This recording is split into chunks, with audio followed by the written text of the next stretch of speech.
Lesson number 5. The explanation. Once he was traveling with a company of merchants on a big ship. They visited many ports, sold their goods, and bought new things to trade. One day they saw the island while sailing smoothly across the ship, and decided to land on the island. The captain allowed them to go there for a picnic. So people landed there, sang and danced, started for cooking. Suddenly island began to shake, fires began to blaze, and they came to know that that was not an island, but a huge sea monster. They left the place.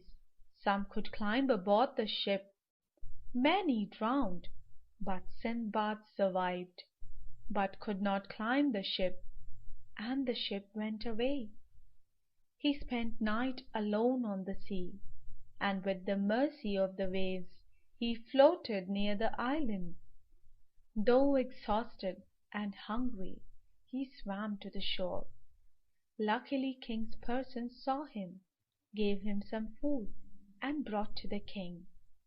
The king was kind enough, and was impressed by the Sinbad story, and allowed him to stay with him.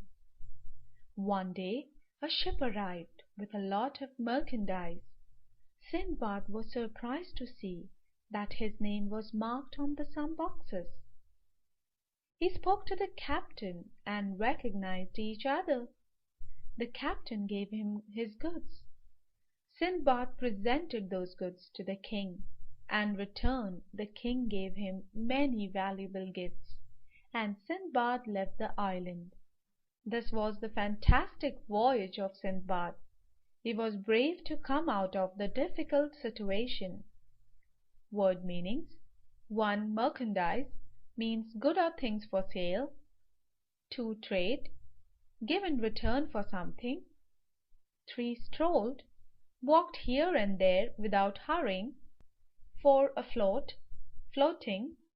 5. All the strength that he could muster, all the strength that he could use at that time. 6. Inland, towards an area of land away from the seashore. 7. Grooms, persons who take care of horses. 8. Quay, a platform in a port or harbour where boats came to load or unload their luggage. 9. Cargo, load of goods or things carried in a ship or an aeroplane.